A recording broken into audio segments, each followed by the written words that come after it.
예, 우리 아름다운 특창을 우리 연주해 주셔서 감사를 드립니다.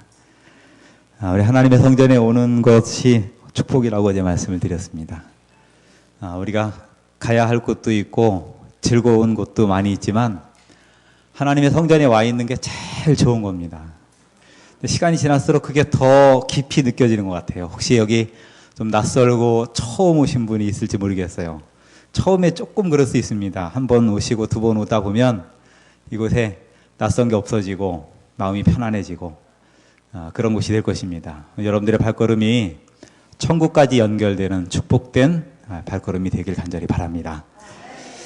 네, 어제는 제가 생명의 빛, 이 지구가 암흑 가운데 있고 그 다음에 혼돈하고 공허할 때 우리 하나님께서 지구가 창조되는 그곳에 오셔서 우리 하나님의 임재의 빛을 비춰주셨어요. 그것은 생명의 빛이고 또한 지구 창조의 시작이었습니다. 우리의 삶 속에서도 하나님 없을 때 우리의 마음은 늘 어두울 수밖에 없습니다. 그러나 하나님이 우리의 마음속에 오시면 진리의 영으로 우리에게 임하시면 어두운 것이 물러가고 우리에게 밝은 희망과 기쁨이 우리의 마음을 차지하게 되는 것입니다. 오늘 하나님의 생명의 빛이 여기에 앉아있는 우리 안산 교회 성도들 모두에게 환하게 비추기를 간절히 바랍니다.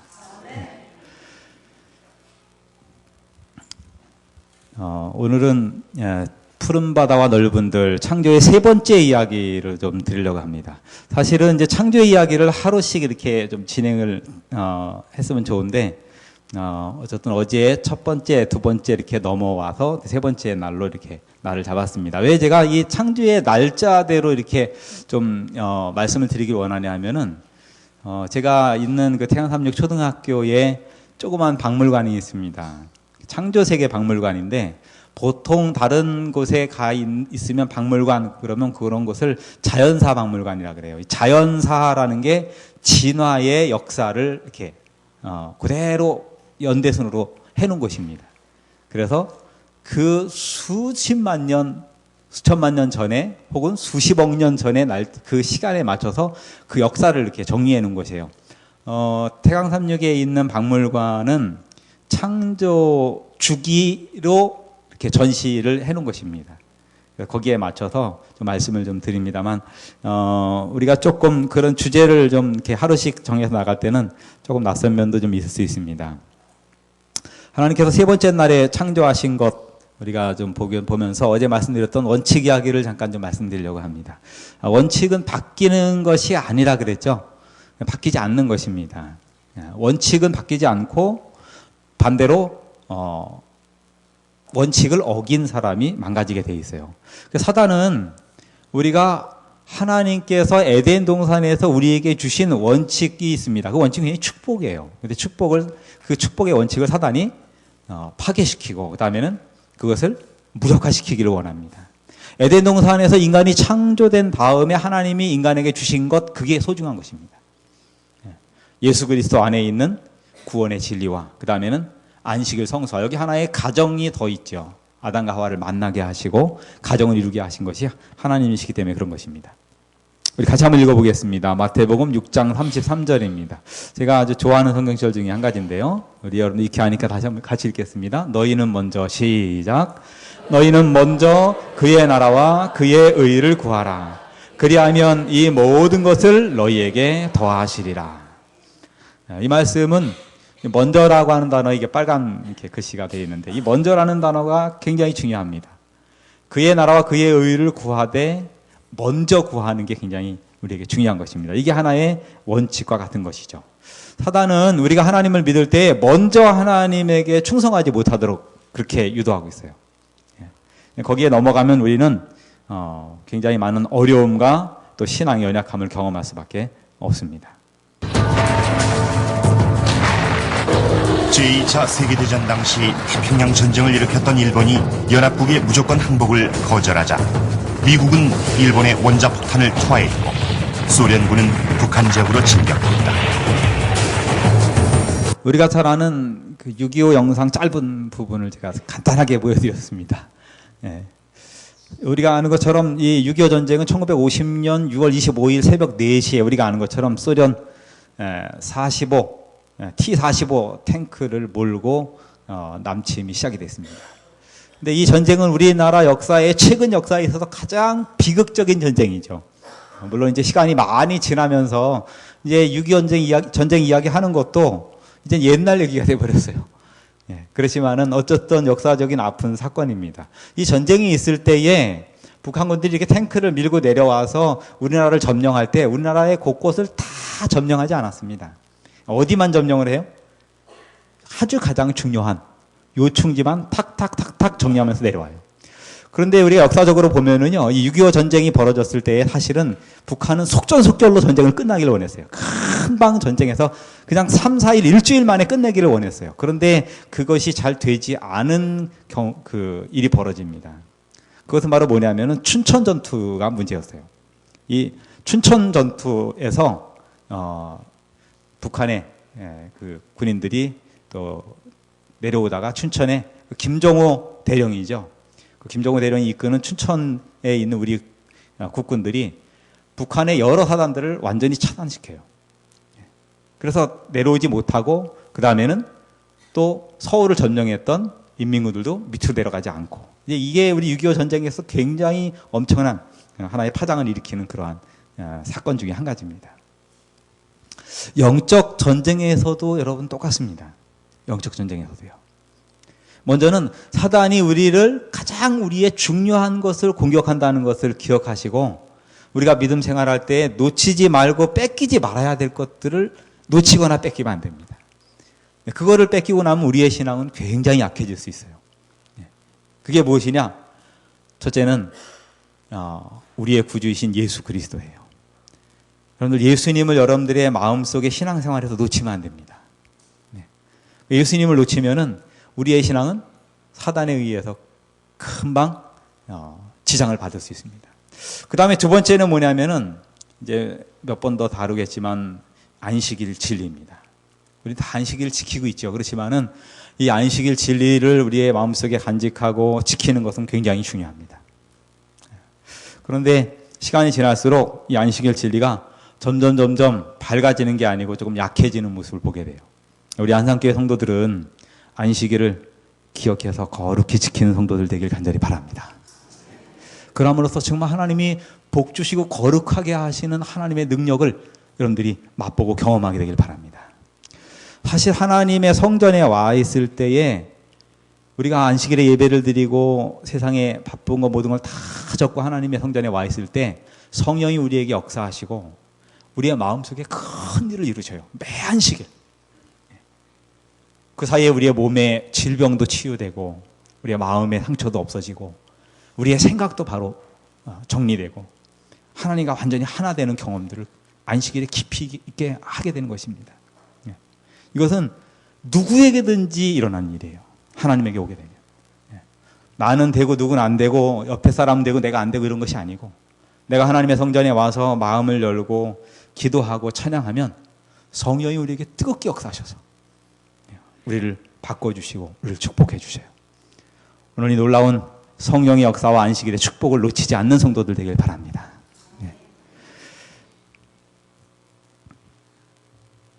원칙이라고 하는 것이 창조시에 주어져 있습니다. 이 원칙이 뭐뭐 있느냐? 자연법칙이 원칙입니다. 그래서 오늘 우리가 창조과학을 배우면서 천연계와 자연을 조금씩 이렇게 공부해 나가는 것은 원칙을 조금 배우는 것입니다. 자연법칙이 원칙이에요. 해가 지는 것, 뜨는 것, 밤에 자는 것 이런 거 다 원칙입니다.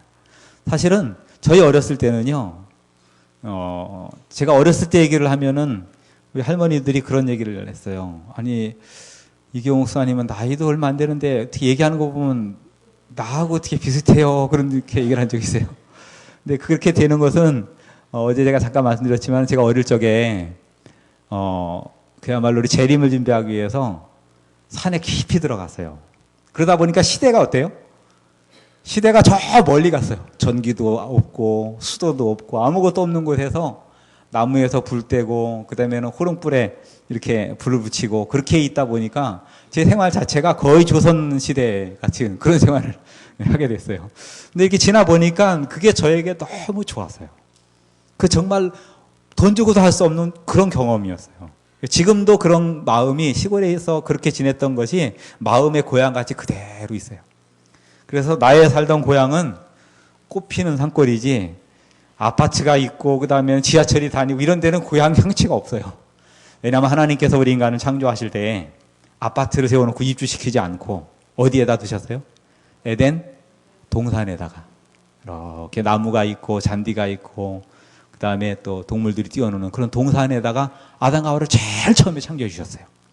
그러니까 우리의 사람들의 마음 자체가 어디에 가야 편안하냐면은 자연 속에 천연계 속에 나가 있을 때의 고향 같은 그런 게 느껴지는 거예요. 또 반대로 사단은 이 하나님의 창조의 솜씨와 하나님의 마음이 들어있는 천연계 속에서 우리가 느끼는 하나님에 대한 사랑과 하나님에 대한 계시를 못 듣도록 그렇게 방해를 해요. 사람들이 산에들에 나가가지고 뭘 많이 하냐면 요즘에 조금 줄지만 옛날에는 주로 먹고 그다음에 소리 지르고 하는 일 얼마나 많이 했는지 몰라요. 요즘엔 좀 그런 거 다 없어졌죠. 두 번째는 건강법입니다. 하늘나라 가서도 어디 가서도 꼭 지켜야 되는 게 건강법이에요. 바뀌는 게 아닙니다. 그래서 우리 제7안식일 예수 재림교회는 아주 놀랄만한 건강법을 가지고 있어요. 얼마나 큰 축복인지 모릅니다. 그래서 그 미국의 로마린다라고 하는 지역에 가면은 우리 재림교인들이 많이 있는데 그 로마린다라는 지역에 조사를 했어요, 미국에서. 미국 그 보건성에서 조사를 해가지고 다 조사해 보니까는 다른 미국에 있는 그 어떤 사람들보다 8년이나 더 살아요. 여러분들 평균 8년을 더 살면 엄청난 거예요. 아니 1, 2년 평균 더 살아도 큰데 거기에 있는 사람들은 8년을 더 살아요. 근데 거기 있는 사람들이 다 누구예요? 제7안식일 예수 재림교회 성도들이고 하나님의 말씀에 있는 건강 법칙에 따라서 그대로 살아가는 사람들이에요. 세계적인 장수촌으로 인정을 받고 있습니다. 그래서 여러분들 우리가 이곳에 와서 하나님을 믿고 생활할 때 이 땅에서도 축복을 누리는 것이에요. 그리고 하늘에 가서 축복을 누리는 건 그건 우리에게 하나님께서 주신 큰 선물이고 이 땅에서도 축복을 누리는 것입니다. 우리 성도님들 하나님께서 이 땅에서 주시는 놀라운 축복을 받아 누리시게 되길 간절히 바랍니다. 세 번째는 하나님의 계시죠. 하나님의 계시는 성경을 통해서 계시해 주셔요. 그런데 성경은 참 중요한 것입니다. 두 번째는 우리의 마음을 통해서 계시해 주셔요. 제가 어제 EDC 얘기했었죠. Everyday Carry라고 하는 것입니다. 늘 들고 다니는 것. 내가 늘 들고 다니게 돼 있어요, 사람들이. 근데 요즘에는 우리 세월호 사건도 있고 여러 가지 사건이 있어 사람들이 그냥 들고 다니면 안 되겠다는 거예요. 뭐래도 좀 어려운 순간에 내 생명을 구하든 누구 생명을 구할 수 있는 그런 뭔가 준비해야 되겠다. 어제 제가 파라코트라는 걸 갖고 왔었죠. 이렇게 이렇게 팔찌가 있지만 2m가 되는 끈. 사람들이 지금 그런 끈을 들고 다니는 사람이 굉장히 많아졌어요. 왜 그러냐면은 평생 한두 번 있을 수 있지만은 그 위기의 순간에 큰 일을 할 수 있다면 소장의 가치가 있다는 거예요. 그래서 사람들이 그냥 막 들고 다니지 않고 이제는 리스트를 가지고 이런 걸 들고 다녀야 되겠다. 필요 없는 거 안 들고 다니고. 그런데 우리에게 정말 필요한 EDC는 무엇입니까? 저는 예수님의 마음이라고 여러분들에게 말씀드리고 싶어요. 여러분들 예수님의 마음을 품고 여러분들이 생활하시기 바랍니다. 그런데 예수님의 마음은요, 우리가 하나님의 성전에 와서 내가 하나님이 어떤 분이시지라고 마음문을 열 때 하나님께서 우리의 마음속에 역사하시고 성령으로 임재해 주셔요. 그리고 예수님의 마음을 우리에게 알려주시고 예수님의 마음을 품게 해주십니다. 이것도 누구든지 다 돼요. 이것도 옆에 사람은 되고 나는 안 되고 그러는 게 아니에요. 약간 속도의 차이가 있고 깊이의 차이는 있지만 그러나 그런 것도 중요하지 않아요. 하나님의 성전에 올 때 하나님의 성령께서 예수님의 마음을 품도록 우리를 인도해 주심을 인해서 하나님께 감사를 드리시기 바랍니다. 누구든지요. 그 다음에는 십계명이죠. 십계명은 우리가 아는 것처럼 하나님의 마음을 이렇게 사랑의 마음을 농축해 놓은 것입니다. 그래서 첫 번째 계명부터 네 번째 계명은 하나님을 사랑하는 방법이고 다섯 번째부터 열 번째까지는 사람을 사랑하는 방법입니다. 그 사랑의 계명을 계시로 주신 것입니다. 이 원칙은 변하는 게 아니에요. 변하지 않습니다. 어떤 분들은 십계명이 변한다 그래요. 아니, 십계명 변하지 않습니다. 하나님께서 친히 손가락에 돌에 쓰셔서 주신 것 변하지 않습니다. 변치 않는 것이에요. 그래서 그 십계라는 영화를 찍은 이 그 세실 B 딤레라고 하는 이 감독은 이 쉽게 하나님의 계명에 대한 영화, 이거 오래된 영화인 것 같아요. 전 사실은 본 적은 없습니다. 예, 그냥 조금 보다가 하도 오래된 스크린이라 좀 그랬어요. 근데 옛날에는 굉장히 감동이 있었다 그래요. 예, 그런데 그 영화를 짓고 나서 이분이 감동 가운데 무슨 말을 했냐면은 이런 얘기를 했어요. 그 뒤에 나올지 모르겠습니다. 무슨 얘기를 했냐면은 우리 인간은 하나님의 법을 파괴할 수 없다. 자연 법칙이든 뭐든 법칙을 파괴할 수 없다는 거예요. 하나님의 법칙을. 단지 하나님의 질서와 법을 파괴한 인간이 망가질 뿐이다. 그 얘기를 영화를 찍고 그런 얘기를 했습니다. 인간은 하나님의 법 원칙을 파괴할 수 없다. 단지 그 율법을 원칙을 파괴한 인간이 어떻게 되는 거예요? 망가지는 것입니다. 그러나 반대로 이 하나님의 말씀을 잘 믿고 따라갈 때 우리는 놀라운 축복을 누리게 되는 것입니다. 그렇기 때문에 우리가 하나님의 나라와 하나님의 의의를 구하는 것, 그것은 우리에게 큰 축복이 되는 것입니다. 세 번째 창조하신 하나님의 이 창조는 우리 인간에게 정말 어떻게 보면 모든 생명의, 움직이는 생명의 근원의 축복을 주셨어요. 이 식물은 정말 하나님께서 주신 놀라운 축복 중에 한 가지입니다. 창조의 이야기를 잠깐 보면은요, 첫 번째 날부터 세 번째까지는 이렇게 기초를 만들어 놓으셨어요. 모든 이렇게 기초를 만들어 놓고, 집으로 따지면 뭐예요? 이렇게 집을 만들어 놓고, 그 다음에 우리가 동물을 키우건 뭐를 키울 때 집을 만들고 먹이를 갖다 놓고 물통을 갖다 놓고 하는 것처럼 첫 번째 날부터 세 번째 날에는 그런 준비를 다 해놓고, 그 다음에 세 번째 날이 딱 준비가 되면서부터 식물과 그 다음에 다른 것들, 그래서 공간을 채우는 창조를 네 번째 날부터 여섯 번째 날까지 하신 것을 볼 수가 있습니다. 또 이 창조는요, 그냥 이루어진 게 아닙니다. 창조 그 자체도 완벽한 질서가 있어서 첫 번째 날하고 네 번째 날이 짝이에요. 첫 번째 날 빛을 만드시고, 그 다음에 그 빛을 뭐예요? 하나님의 임재의 빛과 빛 그 자체를 비춰주시고, 네 번째 날은 우리의 낮과 밤을 주관하는 해달별을 창조해 주셨습니다. 그 다음에는 두 번째 날하고 다섯 번째 날이 짝이에요. 그래서 두 번째 날은 뭐예요? 궁창을 만드셨어요. 궁창은 대기권입니다. 대기권. 궁창 이야기를 어제는 제가 거의 안 드렸기 때문에 이 궁창을 만드시고 우리가 숨 쉴 수 있는 공기와 모든 것을 맞춰 놓으셨어요. 여러분들, 우리 인간이 아무리 우주과학이 발달해도 지금 우주 어느 공간에도 생명체가 살 수 있는 공간이 발견되지 않았어요. 오로지 어디만요? 지구만. 우리가 살고 있는 여기만. 그렇기 때문에 우리가 여기에 살고 있는 것은 우연이 아니고 하나님의 창조의 능력과 하나님의 사랑으로 인해서 우리가 하루하루 살아간다고 하는 것을 기억하시기 바랍니다. 우연이 아닙니다. 그리고 그 두 번째 날에 만든 그 공간 속에 하나님께서 새가 날도록 이렇게 하시고, 그 다음에는 두 번째 날에 여러분들 물을 나누셨어요. 사실은 세 번째 날에 나눈 거는 이 육지와 그 다음에 바다를 나누셨는데 사실 바다가 아닙니다. 그 당시에는 바다가 없었어요. 그래서 큰 물, 강들을 얘기하는 거예요. 식물이 살 수 있는 강을 나누신 거고, 그 다음에 이 두 번째 날에 궁창 위의 물, 지금 궁창 위의 물과 궁창 아래의 물, 지구 안에 있는 물로 물을 두 개를 나눴어요. 이게 언제 합해졌는지 아세요?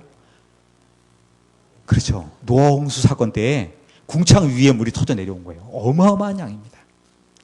그래서 그 엄청난 물이 지금 지구에 가득해요. 어디에 있어요? 남극과 북극에 그대로 있어요. 그게 자꾸 어떻게 되고 있다고요, 지금? 녹아내리고 있어요. 그럼 어떻게 될까요? 지구가 물에 잠길 수밖에 없어요. 원래 노아 홍수 때 궁창 위에 물이 내려왔으니까요.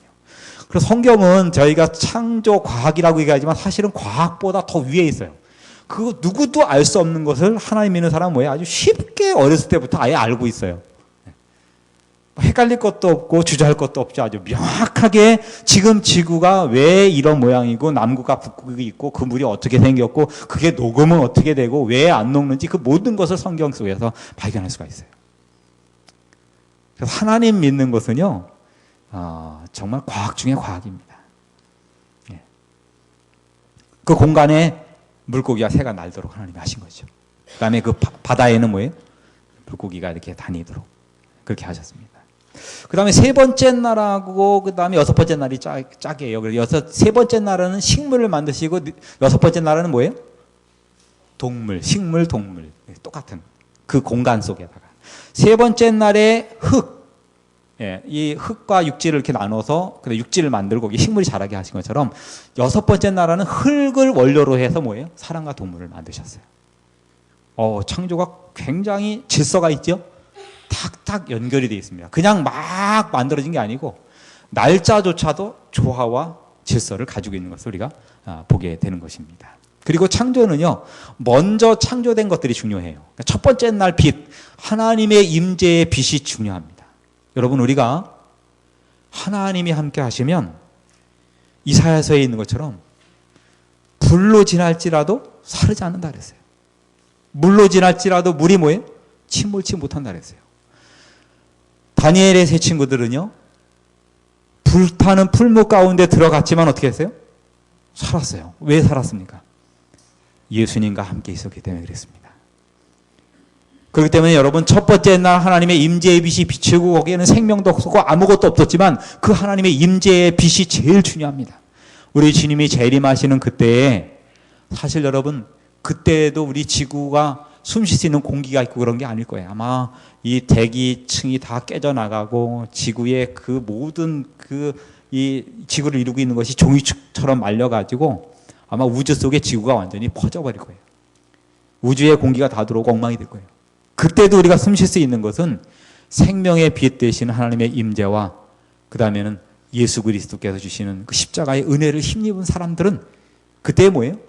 산소가 있어서 숨을 쉬는 게 아니고 하나님의 임재의 빛 속에서 원래 우리가 하나님의 말씀을 통해서 산다고 하는 그것을 우리가 경험하게 될 것입니다. 두 번째 날이 또 중요해요. 그러니까 지나갈수록 계속 중요한 게 나오는 거예요. 그렇게 보면 사람이 좀 제일 덜 중요해 보이죠. 그 순서대로 보면요. 성경은 항상 거꾸로예요. 진화론은 약육강식에 강한 자가 모든 걸 지배하고 삼키고 막 그런 모습이지만 성경은 뭐예요? 그렇지 않습니다. 오히려 강한 자가 약한 자를 섬기는 그런 모습으로 되어 있어요.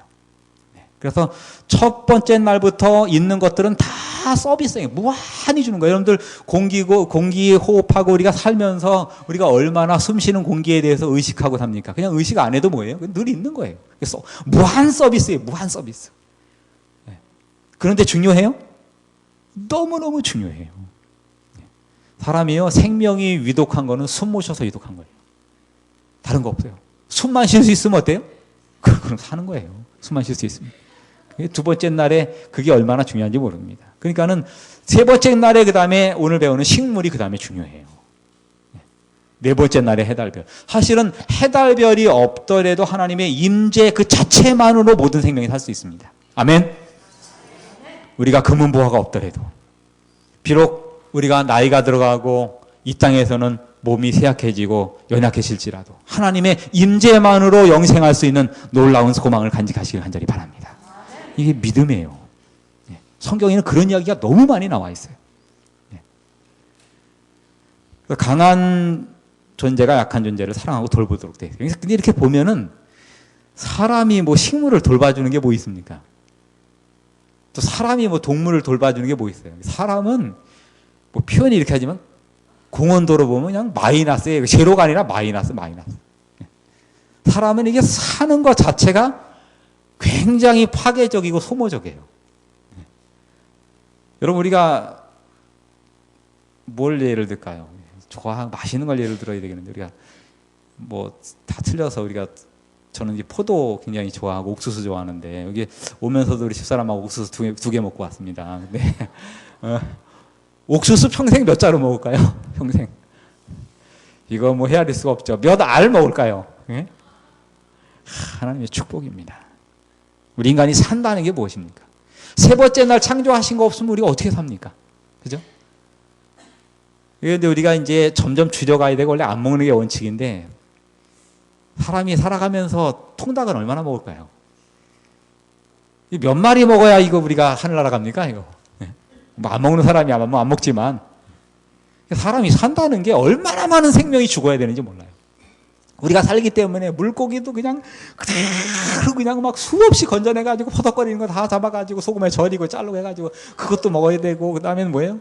그 닭을 갖다 또 엄청나게 키워가지고 소도 그렇고 다 사람은 잡아먹으려고 키워요. 뭐 그걸 돌봐주려고 뭐 이렇게 하는 거는, 그렇게 하는 건 이기호 목사님밖에 없어요. 이기호 목사는 집에 뭐 거북이 키우고 뭐 키우면 다 돌봐주려고 그렇게 키우지만, 예. 그래서 하나님을 믿는 성도들은 생명을 볼 때에 보는 시야가 다른 것이에요. 예. 뭐 피치 못해서 좀 먹을 수도 있지만 그게 다른 겁니다. 그죠? 예. 그래서 우리 인간은 이게 제일 끝에 창조돼서 그런지 몰라도 아주 좀 표현이 뭐하지만 거의 공해예요, 공해. 예. 우리가 뭐 소한테 좋은 일 해줍니까? 예. 토끼한테 뭔 좋은 일 해줘요, 우리가? 돼지가 뭐 그렇게, 우리가 돼지한테 뭘 그렇게 좋은 일 해줍니까? 그죠? 예. 돼지는 불쌍한 동물이에요. 우리 교인들한테도 슬쩍 미움을 받으니까. 그죠? 예. 그러나 여러분, 돼지도 하나님이 창조하실 것입니다. 우리가 먹지 못할 뿐이지 돼지가 필요 없거나 나쁜 동물은 아닙니다, 여러분. 나름대로 창조의 역할이 있고 얼마나 소중한 생명들인지 몰라요. 그러니까 하나님의 관점에서 보고 창조해서 보면은 이 세상의 모든 게 다 소중해요. 모든 게. 그게 이제 창조의 관점입니다. 첫 번째는 하나님의 임재의 빛을 비춰주셨고요. 두 번째 날은 여기 있는 것처럼 궁창 아래의 물과 또 위의 물로 나눠주셨습니다. 세 번째 날 오늘 우리 공부하는 바다에 물, 또 식물을 나누고 거기에 땅에는 식물을 나도록 그렇게 하셨습니다. 여러분들 이렇게 나눈 다음에 하나님께서 계획하신 그 계획에 의해서 모든 식물들이 그 에덴 동산에 싹 터서 올라오는 그 경이로운 장면을 보십시오. 가끔 여러분 좋은 영상에 봄이 되면 이렇게 저속 촬영을 해가지고 이렇게 그 새싹이 이렇게 움트는 거 보이죠? 그거보다도 더 경이로운 지금 지구촌에 있는 우리가 상상할 수 없는 수십만 종의 생명체들, 아마존의 밀림에 있는 그 엄청난 동물과 그 다음에 생명체들이, 그리고 멸종했던 식물까지 다 해서 모든 것들 에덴 동산에 죄로 인해서 망가지지 않은 그 모든 생명체들이 깨어나는 그 세 번째 날의 경이로운 장면은 정말 헤아릴 수 없는 것이에요. 여러분, 우리가 이 창조의 이야기를 하늘나라에 가서 다시 한번 볼 것에 대해서 기대하시기 바랍니다. 네. 놀라운 것을 보게 될 것입니다. 네. 네 번째 날은 해달별입니다. 그래서 낮과 밤을 나눠주셨어요. 그리고 우리에게 해와 달을 통해서, 우리가 내일 뭐 이 이야기를 좀 하겠지만 굉장히 질서와 우리의 삶의 축복을 나눠주셨어요. 네. 다섯 번째 날은 물고기와 새, 그죠? 여섯 번째 날은 사람과 동물과, 저는 곤충을 꼭 넣습니다, 여기에. 예. 곤충을 이제 다섯 번째 날에 창조했다고 하는 분도 있고요. 그 다음에 여섯 번째 날도 있는데, 저는 그냥 여섯 번째 날로 제 나름대로 이렇게 적용을 합니다. 여기에서 중요한 거는 종류대로 하나님이 창조하신 것이에요. 창세기 1장에는요, 하나님이 창조하실 때의 생명을 종류대로 하셨다는 것을 10번 얘기하셨어요. 근데 이 다윈은 종의 기원이라고 하는 것을 썼어요. 이게 뭔가 이게 통하는 게 있죠. 비록 제대로 통하는 게 아니지만 뭐예요? 사단도 종류대로라는 것을 건드리고 싶은 거예요. 창세기 1장은. 그러니까 종의 기원을 쓴 거죠. 그죠? 하나님도 10번이나 종류대로 창조하셨다 그랬어요. 그러니까 모든 생명체는 종류대로 그대로 존재해요. 예. 콩이고 뭐예요? 팥은? 팥이죠. 그죠? 비슷한 거 만들 수 있어요. 비슷한 거. 그렇지만 여러분들, 그건 인간이 인위적으로 조작해서 만드는 거지 자연 상태에서는 절대 안 만들어집니다. 예, 그냥 되는 게 아닙니다. 그러면 우리 하나님의 창조의 솜씨에 대해서 잠깐 영상을 통해 보도록 하겠습니다. 그냥 편안하게 보시면 되겠습니다.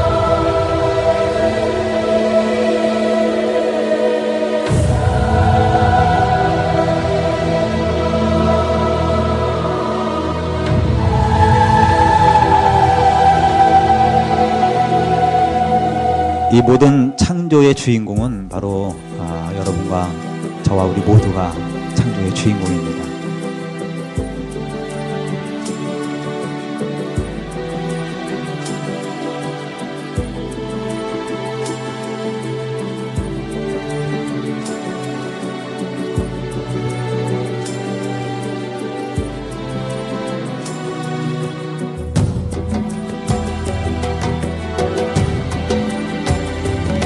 완벽하진 않지만은 지금 우리 지구촌에는 하나님의 창조의 솜씨와 능력이 아직도 살아서 숨쉬고 있습니다. 하나님은 이 천연계의 질서와 모든 것을 주관하고 계십니다.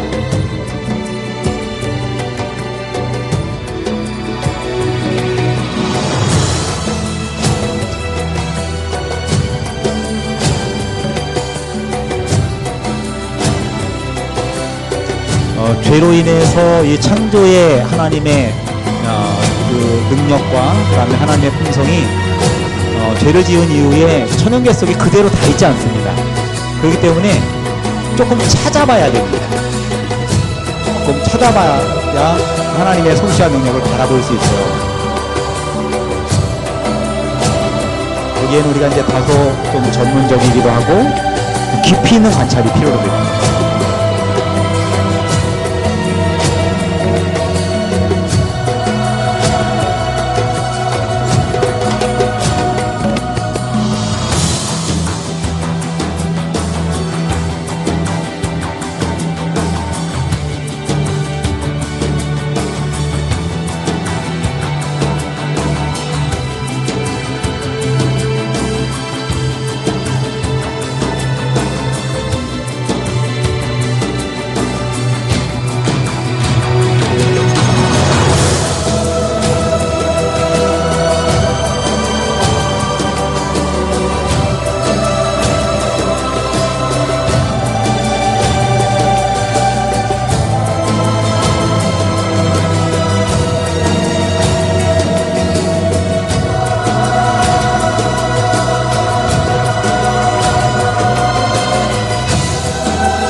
조금 더 보면 좋겠는데 화면이 조금 이렇게 버퍼링이 생겨서 보기가 좀 불편했습니다.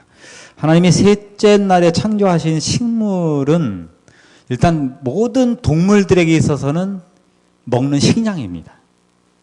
모든 동물들은 식물을 먹고 살게 돼 있어요. 그래서 식물은 동물들에게 전혀 피해를 주지 않습니다.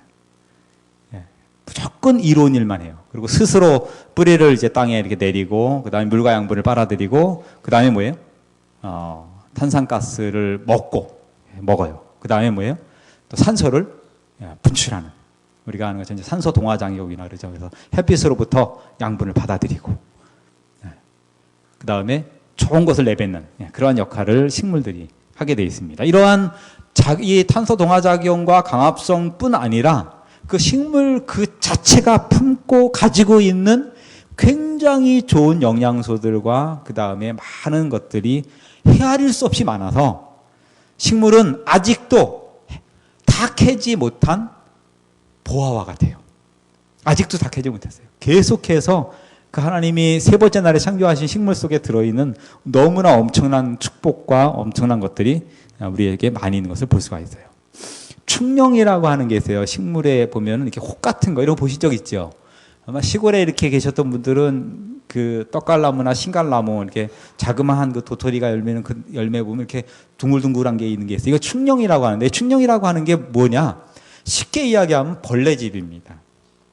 이렇게 벌레집이에요. 그런데 이 벌레집이 어떻게 생기냐면, 이 충령은 이렇게 식물이 이렇게 이제 봄에 이렇게 싹을 틔워서 이렇게 올라오면은 그 나비나 나방, 주로 나비 애벌레들이 많은데요. 그 애벌레들이 탁 깨나거나 이제 알이 나와가지고 그 안에서 이 식물 속으로 이렇게 들어와요. 들어오면은 이 식물이 뭐가 딱 들어오니까 느껴요. 이게 뭐가 들어왔네 라고 느낍니다. 그러면은 대부분 우리는 모기가 와서 딱 물어도 어떻게 돼요? 아유, 모기 왔네 라고 이렇게 생각 안 하고 뭐예요? 이거 그냥 그대로 이렇게 칩니다. 네. 그래서 이건 나를 치는 게 아니고 누굴 친 거예요? 모기를 친 거죠. 네. 그러니까 우리는 굉장히 다른 것의 공격에 대해서 공격적으로 더 강하게 반응을 해요. 그런데 식물들은 그렇지 않습니다. 그래서 이게 곤충이 와가지고 알을 탁 낳고 그다음에 애벌레가 들어와서 꾸물꾸물 들어오면은 이 식물은 그 애벌레가 딱 들어온 것에 대해서 너 왔구나 하고 굉장히 좋아해요. 그러고는 어떻게 하냐면 거기에다가 자기의 뿌리에서 얻은 양분을 거기다 계속 보내가지고 아주 아름다운 이만한 집을 만들어주는데 그 영양 덩어리예요. 그래가지고 그 영양 덩어리 속에서 곤충 애벌레가 먹고 자라고 거기서 나오게 되어 있습니다. 이거 충형이라 그래요. 그래서 이 충형으로 이루어진 열매들인데 그 열매만 따가지고 약으로 쓰는 경우도 있어요. 굉장히 좋은 약으로 쓰기도 하고 그렇게 쓰고 있어요. 네. 이것도 이제 충형입니다. 그 떡갈나무에 나와 있는 그런 충형이 저렇게 변화를 줘가지고 식물에 변화를 준 것이에요. 원래 정상적인 것이 아닙니다. 뭐 도토리가 맺히거나 그러진 않아요. 그렇지만 뭐예요? 식물이 곤충에게 뭘 해준 거예요? 집을 지어준 거예요. 먹고 살도록. 그래서 이 천연계 속에서 보면은 하나님께서 심지어는 자그마한 식물도 곤충이 들어오면 뭐예요? 공격하지 않고 잘 돌봐주고 그런 경우가 있어요. 그렇게 하고 있습니다. 그래서 이 천연계와 모든 것은 하나님의 사랑을 알려주고 있어요. 오늘 우리 안산교회 성도님들도 옆에 있는 많은 사람들을 이렇게 품고 그들이 복을 많이 받을 수 있도록 복을 나누어주는 성도들이 되길 간절히 바랍니다. 아브라함을 하나님께서 부르셨을 때 복에 무엇으로 썼어요? 근원으로 쓰셨어요. 근원으로. 복의 근원으로. 그래서 너를 저주하면 저주를 받고 축복하면 축복을 받고 아브라함 속에서 축복의 샘이 터져 나오도록 그렇게 하셨어요. 우리 제신안식 예수 재림교회 성도들은 그러한 축복의 샘과 같은 삶을 사는 그러한 사람들입니다. 그 다음에 이제, 이거는 실제로 이제 산에 가보면 층층나무가 있는데, 그 층층나무가 저도 이제 산에 자주 다니지 못하고요. 제가 사실은 그 나비나 이런 활동들을 제일 많이 한 게 사실 안산에 있을 때 많이 했어요. 제가 다른 데 가서는 제대로 못했어요. 안산에 있을 때, 아침에 우리 집사람이 잘 알죠. 아침에 제가 늘 그러는 게 아니고 5월 말부터 7월 초까지만 그게 가능하고 그 다음에 뭐 없어요. 그때 아침이 되면 제가 아침에 거의 7시면 나갔습니다. 나가가지고 저쪽 제가 이 동네 이름 다 잊어버렸어요. 양산동인가요? 맞아요? 맞습니까? 예, 그쪽에 이렇게 가가지고 거기 동막골이라고 있어요. 예, 동막골도 있고 그쪽에 몇 군데를 이렇게 다녔어요. 다니다 보면 아침 7시에 나오는 곤충, 7시 반에 나오는 곤충, 8시에 나오는 곤충, 뭐 8시 반에 나오는 곤충 해서 보통 우리 집사님들하고 방문하면 10시경에 모였잖아요. 그래서 9시 반쯤에 들어와서 그 다음에 간단하게 식사를 하고 그 다음에 방문 나가고 이렇게 했던 기억이 있어요. 그때 좀 정말 많이 관찰하고 알았어요. 그때는 저도 초보였기 때문에 관심도 많았고. 지금 작년에는 제가 산에 뭐 나비를 채집하거나 관찰하러 하루도 못 나갔어요. 단 하루도 못 나갔어요. 딱 그 대신 나간 거 뭐냐면은 나중에 보여드리겠지만 캄보디아에 갔었습니다. 아예 그냥 휴가철에 우리 봉사대 답사 겸해서 캄보디아에 일주일 가서 아무것도 안 하고 캄보디아에 우리 현지에 있는 목사님하고 나비만 채집하고 그러다 아주 소원을 이루고 왔어요. 거기는 뭐 정말 엄청나게 많았어요. 엄청나게. 제가 곧 캄보디아 나비 전시회를 좀 준비를 하고 있는데요. 이렇게 산에 다니다 보면 그런 거 보셨죠? 나무가 있는데 벌레가 잎을 다 먹어버렸어. 아주 깡그리 다 먹어가지고 그냥 나무가 거의 나뭇잎 하나도 없어요. 그런 거 보신 적 있죠? 혹은 뭐 똑같지 않더라도 비슷하게 막 많이 먹는 거 이렇게 보이죠, 그렇죠?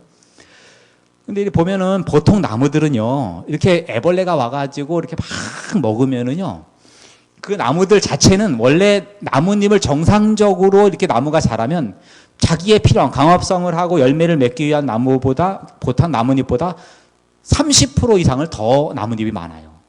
그래서 이걸 애벌레가 하나도 안 먹으면 문제가 있어요. 보통 우리가 여러분들 농사 지으신 분들은 아시죠? 웃자란다 그래요. 콩 같은 거 키워보면은 콩잎이 많으면 뭐가 없어요? 그 열매가 없어요. 그래서 콩잎 많으면 어떻게 해줘요? 그거 좀 적당히 따줘야지 열매가 잘 돼요. 네.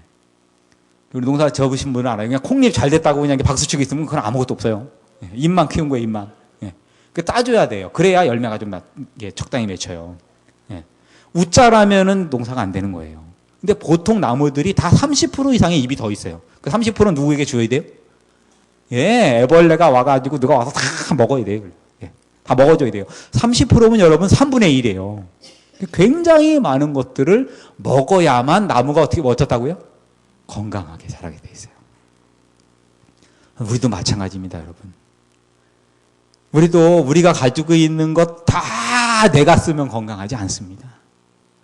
칠삼법칙이라고 제가 이제 아이들에게도 가르치는데요.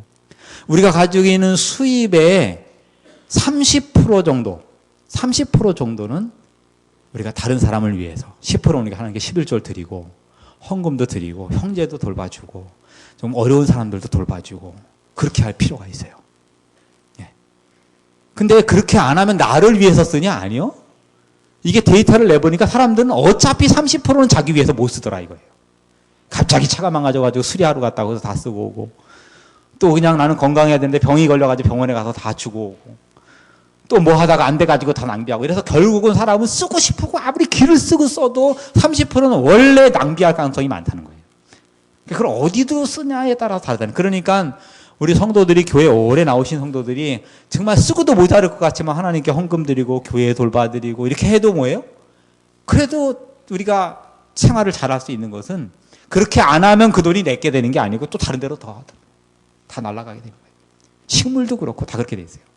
근데 30%의 그 이불 갖다 애벌레가 와서 막 먹고 막 다 먹어버리면 애벌레가 머리가 좋아가지고 30%에 딱 멈춰요? 아니요. 애벌레가 아무 생각 없죠. 그냥 계속 먹죠. 그냥 인력 상할 때마다 뭐가 커져가지고요. 입이 이렇게 커져가지고 그냥 계속 먹어야 되는데, 그거 어떻게 돼요? 그런데 30% 정도 나무의 나뭇잎을 갉아먹고 나면은 나무 자체에서 다른 진액이 나오기 시작해요. 나뭇잎의 맛이 바뀌어요. 그래가지고 애벌레가 먹다가 보니까 뭐예요? 갑자기 못 먹겠어요. 이 나무에서 도저히 못 먹겠어요. 30%가 된 거예요. 그래서 자체적으로 이렇게 조절하게 돼 있어요. 하나님이 이 식물 하나하나를 보면 기가 막히게 만들어 놓으셨어요. 기가 막히게. 흩어 구제하여도 어떻게 되지 않는다고요? 가난해지지 않는다고요. 그래서 우리가 걱정할 필요 없어요. 하나님께 열의 하나를 구별해 드리고, 좀 어려운 사람도 섬기고, 가족들 좀 돌보고, 그렇다고 가난해지는 게 아니고, 그거 안 하면 더 부자 되는 게 아니고, 오히려 뭐예요? 엉뚱한 데 돈 쓰고 낭비하고, 괜히 또 건강 해치는 일에 더 우리가 낭비하게 되고, 그렇게 돼버려요. 이렇게 조절해 놓으신 거예요. 그런데 이제 이렇게 보면 수배 보면은 30%를 해놨는데도 어느 때는 뭐냐면 30%가 아니라, 이제 제가 안산에서 있을 때만 해도 꽃매미라고, 중국 꽃매미가 이거 없었어요. 그때 그 초기에는 중국 꽃매미가 너무 이뻐가지고 하나에 8,000원씩 팔았어요. 8,000원씩. 중국 꽃매미가. 요즘엔 뭐예요? 길에 밟히죠, 그냥. 요즘 좀 올해 조금 덜해요. 아직 조금 더 가야 됩니다. 꽃매미가 뭔지 아세요? 예, 또 모를 수도 있습니다. 그냥 중국 꽃매미라 그래가지고 서울 시내고 뭐가 아주 그냥 깔렸어요. 그냥 아주 아파트에서 쓸어 담아요, 그냥. 가죽나무에 붙는 그 매미인데, 근데 그런 것처럼 어느 순간인가 뭐가 이상해가지고 그냥 벌레들이 너무 많아가지고 그냥 정말 30%가 돼야 되는데, 이게 애벌레가 더 미치겠는 거예요. 그러니까 30%고 보고 인연사자 안 먹고 다 먹어버려요, 그냥 완전히. 그럼 그 나무가 죽냐? 죽을 수도 있지만요, 죽지는 않아요. 근데 그 나무는 근근히 열매도 못 맺히고 어떻게 해요? 겨우 목숨을 연명하는데, 그렇게 됐을 경우에는 어떤 현상이 벌어지냐면은 그 나무가, 큰 나무들이 나뭇잎이 없어지니까 그 밑에 있는 다른 나무들, 그동안 그 나무에 가려서 못 자랐던 나무들이 쭉 자라면서 질서와 조화를 맞춰줘요. 그러니까 그 나무도 죽는 건 아니고, 너무 커가지고 그냥 다른 걸 다 가렸던 나무들이 이렇게 질서가 잡히는 것을 볼 수가 있습니다. 그 다음에 이제 잡초입니다. 그런데 잡초는 이게 그 국어 사전에 보면은 가꾸지 않아도 저절로 자라는 풀, 이게 잡초래요. 가꾸지 않아도. 정말 여러분들 이 사진에도 나오지만 길바닥에, 정말 상추나 배추는 저렇게 나는 경우가 절대 없죠. 밀이나 보리도 이렇게 절대 안 나요. 저렇게 아스팔트에 보도블록 사이에서 참 지독한 게 잡초에 나오지가.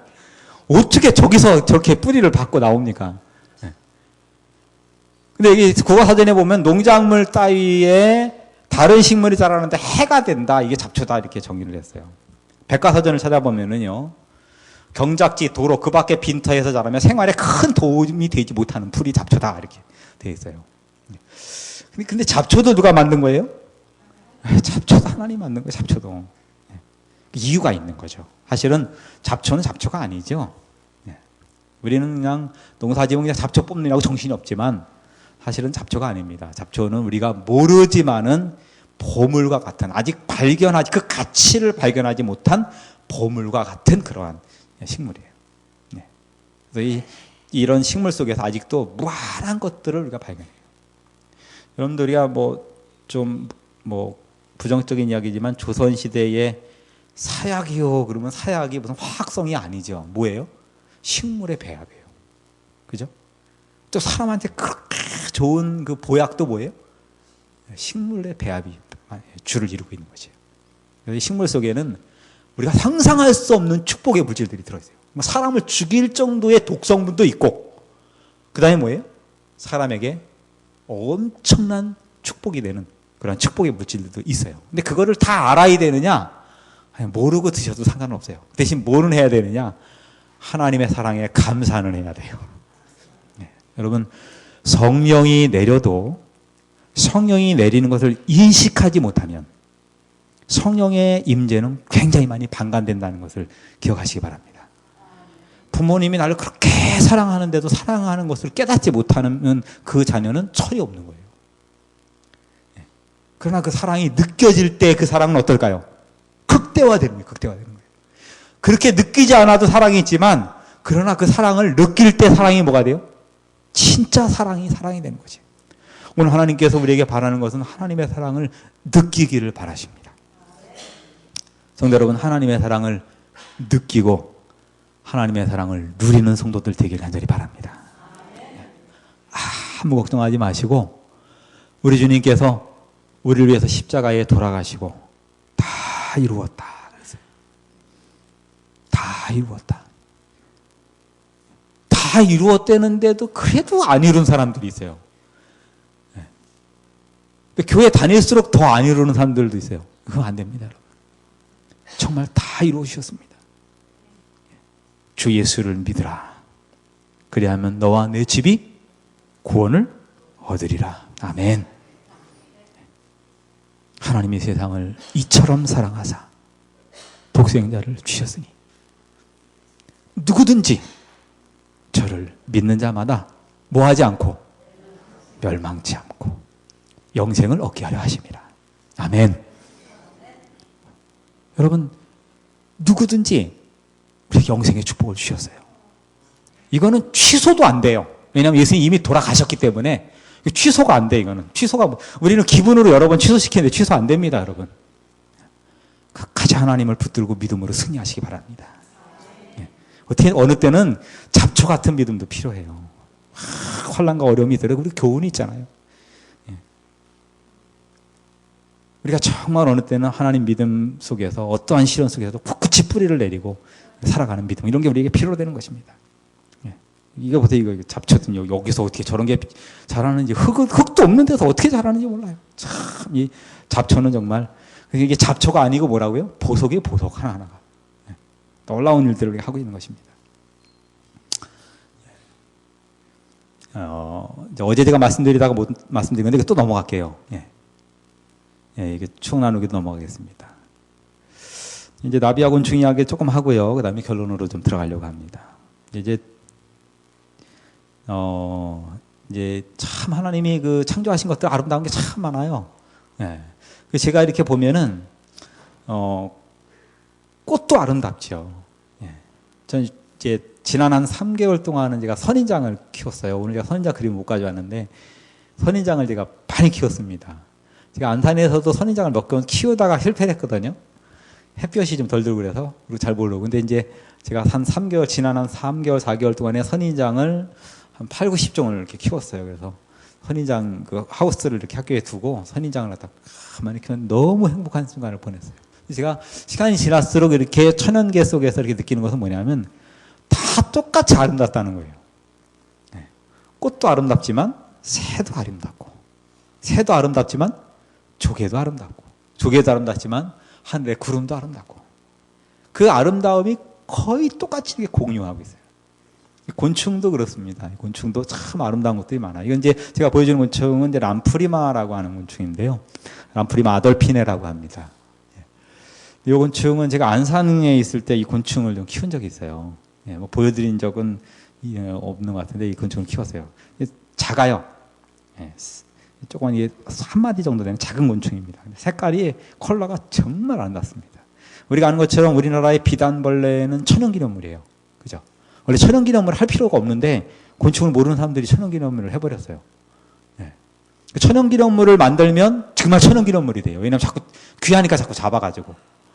예. 그전에는 그냥 있나 보다 그러는데 천연기념물이라니까 그냥 귀를 쓰고 잡아가지고 오히려 정말 천연기념물처럼 귀해지는 경우가 있어요. 예. 좋지 않죠. 예.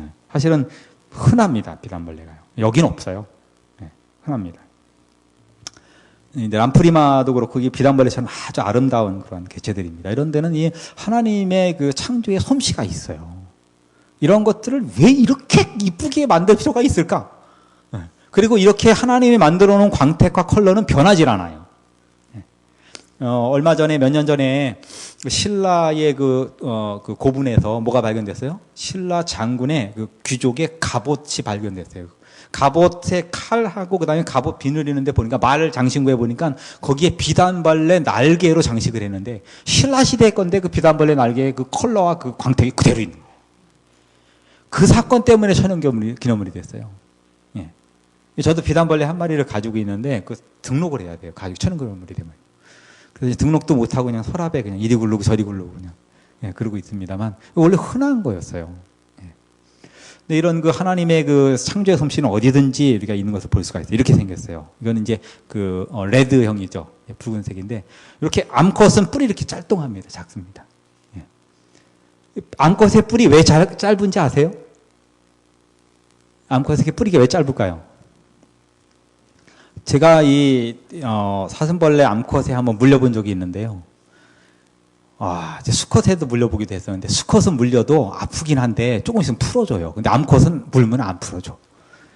우리 남자분들도 조심하셔야 돼요. 물리면 끝입니다. 그냥. 정말 이렇게 뿔이 이렇게 짤중해가지고요 꽉 물고 안 놔줘요. 그래서 어떻게 했는지 아세요? 안 노니까. 그래가지고 수도가에다 찬물을 막 꽉 틀어드리면 더 물어. 피가 막 줄줄 나고. 그 다음 얘기는 안 하겠습니다. 사석에서 해드릴게요. 어떻게 해결했는지는. 끔찍해서 제가 말을 할 수가 없어요. 제가 살아야 되니까. 그 정도로. 근데 왜 이렇게 암컷이 뿔이 짧으냐? 그 강한 턱으로 나무를 파고 들어가야 되기 때문에 그런 거예요. 이 짧은 턱으로 나무를 팍 파고 들어가가지고 뭐예요? 거기다 알을 낳는 거예요. 수컷은 이게 폼만 잡았지 아무것도 아니에요. 이건 폼이에요, 폼. 아무 쓸모가 없어요. 그냥 폼만 이렇게 크게 잡고 있는 거지 그냥 실속이 없어요. 그냥 밖에서 이러고 폼만 잡고 왔다 갔다 하는 거예요. 들어가지도 못하고 뿔에 걸려서 들어가지도 못해요. 그런 걸 보면 참 이 천연계 속에서도 하나님의 마음, 그죠? 또 위트도 들어있는 것을 볼 수가 있어요. 수컷은 이렇게 생겼어요. 뿔은 뭐라고요? 아무것도 아니에요. 아무것도 아니에요. 무서운 뿔은 이게 무서운 거예요. 이게. 뮤엘러리라는 거 있습니다. 뮤엘러리. 더 멋있지요. 뮤엘러리요.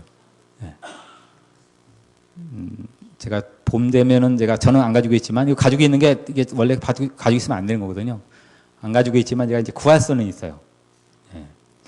그다음에 제가 안산에서 표본했던 그 표본인데요. 이건 바이오크라티움 잎사귀벌레라고 하는 거예요. 여러분들 이게 제가 학교에서도 이 창조에 대해서 설명할 때 이거 딱 설명해요. 그러면 엊그저께도 우리 창조세계 박물관에 뭐 200명, 300명씩 계속 전학도 오고 그렇게 하거든요. 그렇게 하는데 거기에서 딱 제일 먼저 무조건 뭐 교회를 다니든 안 다니든 이거 설명하면은 다 이렇게 고개를 까딱까딱 해요. 이거는 바이오크라티움 잎사귀벌레예요. 제가 이렇게 질문합니다. 여러분, 이게 잎사귀가 벌레 된 겁니까? 이 벌레가 잎사귀 될 겁니까? 이렇게 질문을 해요. 그럼 진화론은 그게 답이잖아요. 그죠? 그게 답이 돼야 되는 거예요. 그게 아닙니다. 누군가가 정확하게 잎사귀 닮도록 설계하시고 창조하셨어요. 아멘. 하나님이 이렇게 만드신 것입니다. 잎사귀처럼요. 근데 이 바이오크라티움 잎사귀벌레는요, 참 재밌는 게, 더 자세히 봅시다. 자세히 보면 이 그물매까지도 식물하고 똑같아. 근데 저기는 혈관이에요.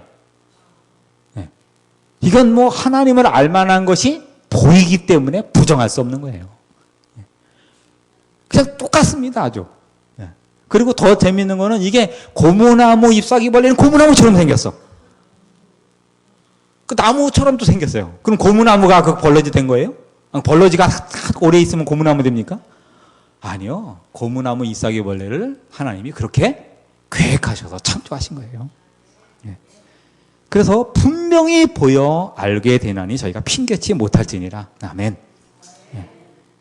그래서 이런 것들을 보면 우리가 하나님을 믿을 수밖에 없어요. 이것을 지적 설계 이론이라고 이야기합니다. 지적 설계 이론. 물론 이 지적 설계 이론은 성경에 대한 것만은 아닙니다만, 그래도 뭔가 지적인 존재가 너무 정확하게 설계해서 보여줬다 이거예요. 지적 설계 이론. 예. 이게 창조 과학을 이렇게 증명하는 이론은 아니에요. 그렇지만 어쨌든 포함되는 이론입니다. 그러면은 그 무신론자고 누구고 뭐 교육청에서 온 사람이고 뭐 누구고 다 와서 보면 그러네요. 그래서 여기서 우리가 창조세계 박물관으로 하나님의 창조를 가리킵니다. 그럼 그 다음에는 입을 꽉 다물고 말을 못해요. 여기에 걸려가지고 바이오크라툼 잎사귀벌레에 걸리면 꼼짝 못합니다. 근데 우리가 이런 것들이 얼마나 많이 있는지 몰라요. 하나님의 능력이 얼마나 많은지 모릅니다. 정말. 그리고 또 더 재미있는 것은 이 바이오크라툼 잎사귀벌레의 머리는 꼭 식물의 마디처럼 이렇게 꼭 이렇게 생겼고요. 죽을 때는 또 어떻게 죽냐면은 낙엽이 지는 것처럼 시름시름 말라가지고 죽어요. 참 얼마나 기가 막힌지 모릅니다. 네. 이런 모습을 가지고 있어요.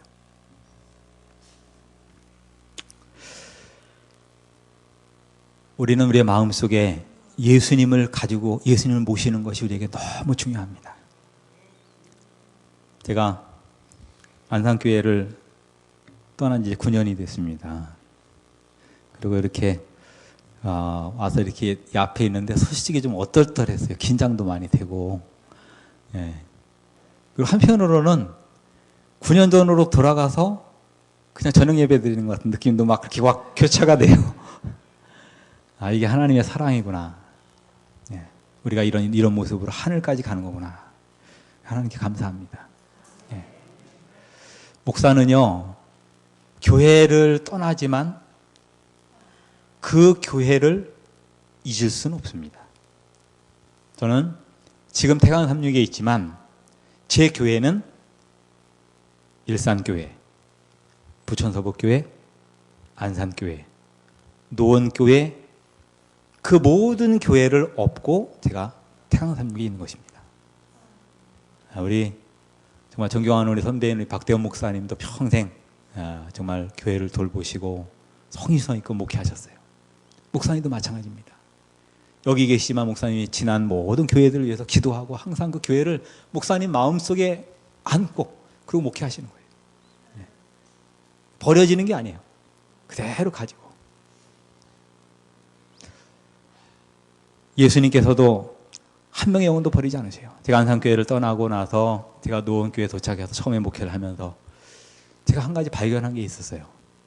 그것은 뭐냐면은 내가 예수님에 대해서 설교도 하고 예수님에 대해서 이야기도 하고 읽기도 했지만 정작 내가 예수님하고 친하지 못했구나라는 생각을 하게 됐어요.